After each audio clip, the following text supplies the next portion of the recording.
I leaned into Caroline right before she said everything, and I was like, oh God, what if she says coffee? I pulled my thing up and said, I hope we all thought about this before we agreed on tea.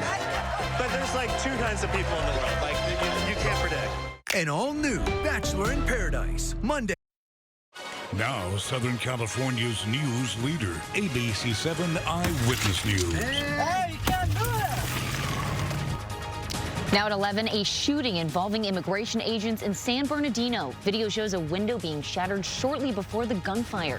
We'll get to that story in a few minutes. Thanks for joining us. I'm Sophie Flay. And I'm Jory Rand.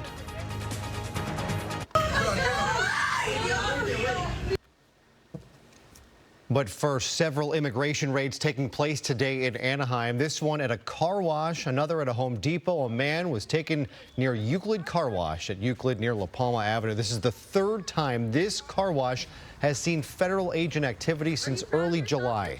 Several men were taken from a nearby Home Depot on Brookhurst Street. There have been a number of raids at that location as well. People opposing President Trump's immigration policy protesting today's actions. Patrol your neighborhood and establish a base by your Home Depot, because Trump's not going to stop anytime soon. We can vote as much as we can, but we're not going to vote this type of culture away. It's all a reflection of what Trump's administration wants to do to the working class. I encourage everyone to go start a hub by your Home Depot and be vigilant of who's there. The city of Anaheim says it is not involved in federal immigration enforcement and is not notified about any operations. New at 11, dramatic video showing a big rig car carrier catching fire on the 5 freeway in Sylmar. Yeah, take a look. Shutting down all southbound lanes for hours. Several Teslas were on the truck at the time.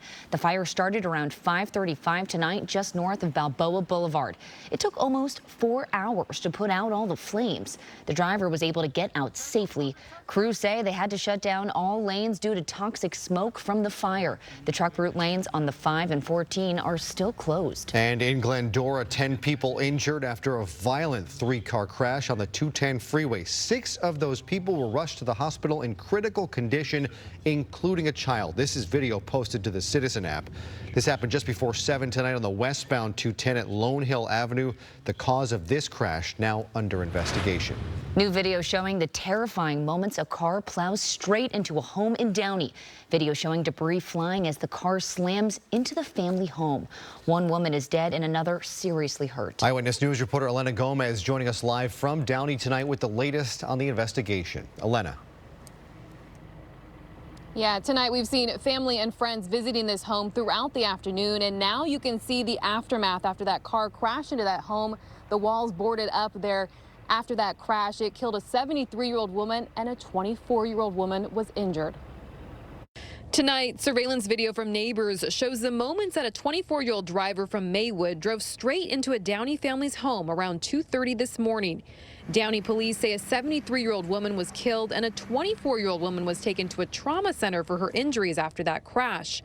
All of this happened in the 9500 block of Gallatin Road in Downey, a street that dead ends into a cul-de-sac. Video captured early this morning shows a car completely inside that house with debris on top of it. You can see several emergency responders arriving to help. The home is now boarded up to cover that large hole that the driver created.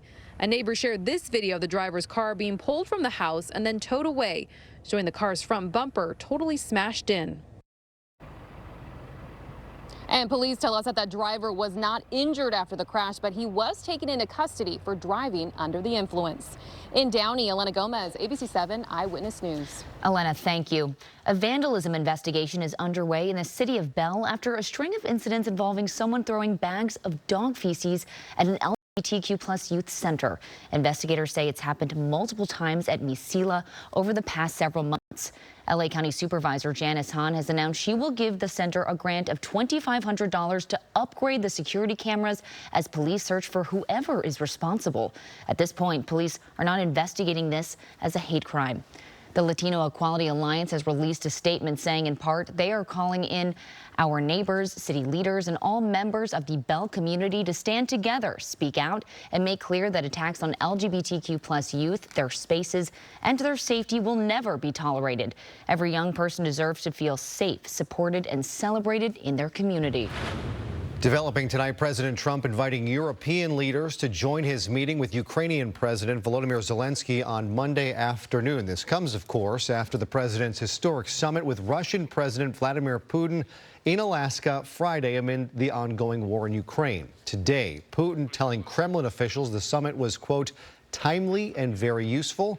President Trump saying on social media today the best way to move forward is to go directly to a peace agreement. That did not happen at the summit. Meantime, the Ukrainian Air Force reporting Russia has attacked the country overnight with more ballistic missiles and 85 drones. Now back to that story on the shooting involving immigration agents. Tonight, we're hearing from one of the people inside that vehicle when it happened. There are still a lot of unanswered questions about what led up to this shooting. Eyewitness News reporter Annabelle Munoz is in San Bernardino with the latest. Martin says he was working with his father-in-law and 18-year-old son-in-law this morning when their vehicle was suddenly surrounded by unmarked cars and masked men. They hopped out with their pistols already drawn. Then they proceeded to ask us to lower the window and open the doors. Martin stresses they asked, but masked agents did not identify themselves. They stay in the locked car as agents insist they come out. Moments later, they shatter 2 windows. Hey, you can't do that! Once the glasses were shattered, my father-in-law feared for his life from his perspective, and so I guess the car was already in drive, so he drove the vehicle away from where those agents were at. 3 gunshots can be heard. Thank God the bullets didn't go through the truck. They just got stuck into the door. But they were aimed at my brother-in-law, who was in the passenger front. The family sought the help of San Bernardino police, who arrived at their home. We made a report with them. They told us FBI wasn't going to contact with us. They say instead it turned into an hours-long standoff with several federal agencies showing up at their home. They say this officer seen pulling out a weapon during the vehicle stop is the same person who fired the gunshots. He said, or that he didn't shoot, sorry, that those 3 shots were him tapping on the glass. But we have bullet holes in the side of the vehicle now. The Department of Homeland Security released a statement saying in part that during a vehicle stop, a subject refused to exit his vehicle and tried to run CBP officers down, saying he struck 2 officers with his vehicle, and that one officer had to discharge his firearm in self-defense. The video we reviewed does not show the driver trying to run the officers down.